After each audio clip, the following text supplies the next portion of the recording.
শুভ নববর্ষ বন্ধুরা, সকলে কেমন আছেন জানাবেন অবশ্যই। পেজটি ফলো করুন এবং ইউটিউবটিও একটুখানি দেখে রাখুন ভিডিওগুলো।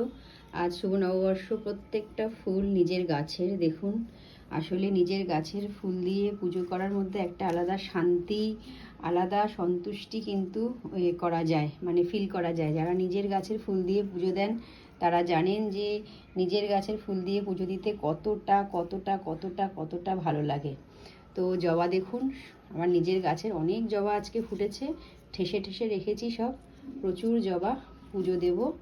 আচ্ছা, পদ্ম দেখুন, পদ্ম একটাই ফুটেছে আজকে। পদ্ম ফোটার সময় তো অনেকটাই পেছন দিকে চলে গেছে, তবুও ফুটেছে একটা পয়লা বৈশাখে। এই একটা পঞ্চজবা, আর এটা তো পুরো গাছ নুয়ে পড়ছে, এত ফুটেছে। জবাও প্রচুর ফুটেছে। তো আপনাদের কাদের কাদের কী গাছ আছে? আমার বিশেষ করে গাছ ভালো লাগে, কিন্তু পুজো করতে পারবো এমন ফুল গাছই বেশি ভালো লাগে। মানে ঠাকুরের শ্রীচরণে দিতে পারবো, রাধা মাধবের শ্রীচরণে দিতে পারবো, সেরকমই আমার ভালো লাগে। তাছাড়া কিন্তু এমনি ফুল ভালো লাগে না। এখন রাধা মাধবকে সাজাবো আর পুজো দেবো। সবাই ভালো থাকবেন।